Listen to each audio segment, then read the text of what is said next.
Donc voilà, et voilà. Donc il y a Iwu Wateba, voilà. Ah mais je ne vais pas l'oublier lui. Il y a Iwu Wateba. Alors Iwu Wateba est devenu ministre dans Majesté Iwu Wateba, voilà. Est devenu ministre dans la foulée de la Covid. Et quand Iwu est devenu ministre, vous avez vu tout le zèle qui s'est, qui l'a déroulé un peu partout sur les médias, un peu partout, il expliquait les choses et tout. Et aujourd'hui, il n'a pas été reconduit. Et Iwu, à un moment donné, après cette période de zèle-là, vous allez sentir que il s'est calmé un peu. Et pourquoi il s'est calmé? Parce qu'après, il a commencé à découvrir que le système ne fonctionnait pas comme il le pensait. Il s'est calmé parce que il y a eu un incident.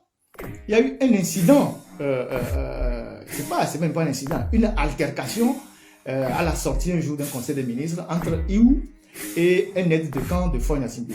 Et ce tête de camp que je ne vais pas citer ici, qui est un colonel, a giflé le ministre à la présidence, à la sortie du conseil des ministres. Ils se tiraillaient sur une question de bourse des Togolais qui étaient en Chine pendant la période de la Covid. Et ce officier-là avait son fils qui était dans le lot. Je pense qu'il faisait un plaidoyer, il faisait un peu de pression pour que le ministre puisse gérer le cas de son fils exceptionnellement. Et le ministre a dit non, mais mon colonel, vous n'êtes pas seul dans le cas, il y a les enfants des pauvres et tout ça. Et donc la discussion a viré. Et puis ça s'est terminé par des coups de gifle à la présidence. Et l'affaire a été portée auprès du grand patron qui a convoqué tout le monde. Bon, comme les enfants qui se bagarrent dans une cour de récréation, on vous appelle, on dit bon, qui a frappé l'autre? On dit non, c'est pas moi. On dit non, c'est pas moi. On dit bon, on va regarder les caméras.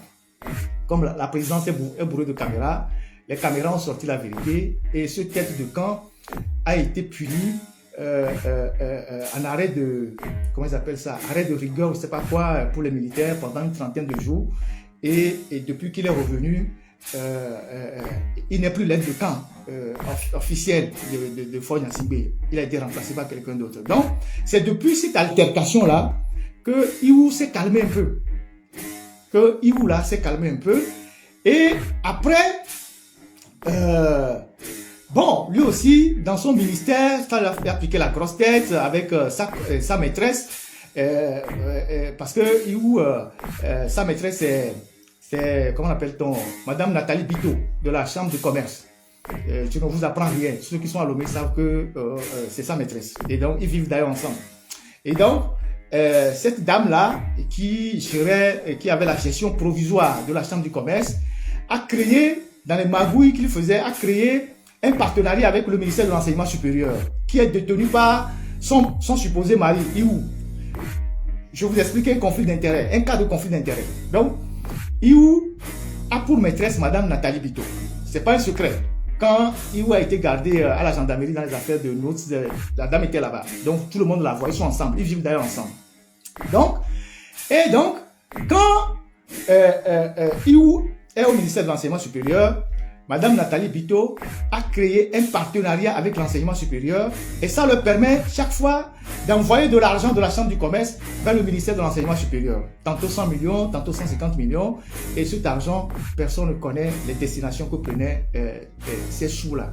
Donc voilà comment les choses se passaient aussi avec Iwu et accessoirement sa campagne, Madame Nathalie Bito, qui aussi a fini sa mission à la tête de la Chambre.